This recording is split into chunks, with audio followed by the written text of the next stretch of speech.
संध्या सभी को।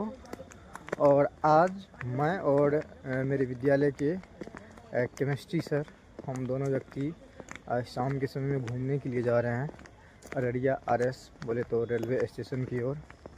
तो इस नव वर्ष पे हमारे केमिस्ट्री सर कुछ आप लोग को बताना चाहेंगे, कुछ संदेश देंगे, सकारात्मक संदेश, और ये भी बताएंगे कि ये वास्तव में नव वर्ष कहाँ का पर्व है, और इसी के बारे में दो लाइन बोलेंगे। बोलिए सर। सभी को शुभ संध्या और सभी को ये इंग्लिश नव वर्ष की ढेर सारी शुभकामनाएं सभी को। जनरली ये इंग्लिश नव वर्ष विदेश का दिया हुआ है, विदेश बोले तो यूरोपियों का दिया हुआ है, यूरोपियन कंट्रीज का दिया हुआ है। जब हमारा देश बहुत लंबे समय तक गुलाम रहा,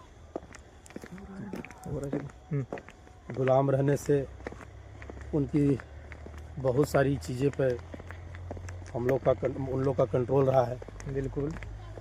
तो जब लंबे समय तक कोई गुलाम रहता है तो उसकी सारी नकारात्मक चीज़ें, उनकी जो भी सभ्यता संस्कृति है उनके अंदर रहने वाले व्यक्ति धीरे धीरे अडॉप्ट करने लगते हैं और अपनी चीज़ों को भूलते जा रहे हैं।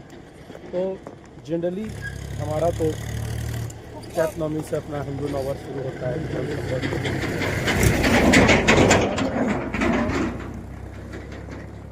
जनरली इस पर्व का धूमधाम से 1 जनवरी का यूरोपियन कंट्री बड़ी ये यूरोपियन का ये पर्व ही है। हम लोग पे थोपा गया है ना, हम लोग तो थोपा गया है। थोपा इन द सेंस नहीं, कैसे हम लोग अडॉप्ट कर लिए इस चीज़ों को, क्योंकि बहुत लंबे समय तक कभी कोई चीज़ देश गुलाम रहता है तो धीरे धीरे वो उसी में समावेश हो जाता है चीज़ें। बिल्कुल। तो अभी हम लोग पे निर्भर करता है कि हम अपनी चीज़ों को कितना संयोग के रख सकते हैं।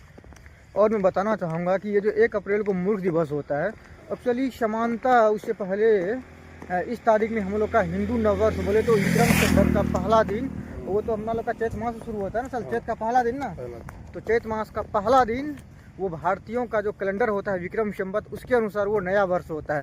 परंतु जब भारतीयों ने, जो उस समय के इंडियंस थे, भारतीय थे, तो वो अपने संस्कृति के अनुसार यदि उन्होंने उस तारीख को उन्होंने नया वर्ष मनाया तो अंग्रेजों ने उसे मूर्ख का संज्ञा दिया। ये फूल है, ये बना रहे, ये फूल है, एक्चुअली नया वर्ष 1 जनवरी को है।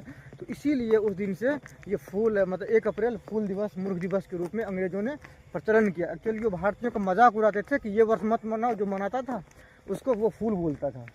तो अभी हम लोग अडॉप्ट करके आए हैं, सब बोलते हैं 1 अप्रैल फूल मूर्ख दिवस, लेकिन वास्तव में इंडियन को अंग्रेजों मूर्ख बनाया करते थे।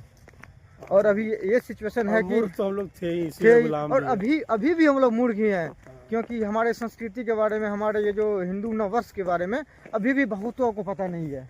नया जनरेशन को तो कुछ पता ही नहीं है। हम लोग को बहुत कुछ चीज़ें पता नहीं है। जो हिसाब का हम लोग की स्थिति है, अगर आज भी अगर कोई गुलाम करना चाहे तो भी गुलाम हो सकते हैं। हम लोग सर मानसिक गुलाम ही है ना, मानसिक गुलाम है। मानसिक गुलाम हम लोग जो चीजें यूज कर रहे हैं हम लोग, सॉफ्टवेयर से लेकर हार्डवेयर तक, खाने पीने के वस्तुएं तक, सारा का सारा यूरोपियन कंट्री है। जिस चीज पे हम लोग को काम करने की जरूरत है, आज भी हम लोग यही ऊंच नीच यही सब के पीछे पड़े हुए हैं। तो हम लोग डेवलप इतना कब कैसे होंगे, जब तक हमारा सोच नहीं बदलेगा। अभी देखिए कि हमारे देश में नया वर्ष हुआ, सभी ने मतलब कि हैप्पी न्यू ईयर 2026 को सेलिब्रेट किया, परंतु देखिए कि इस समय में किसी भी प्रकार का मौसम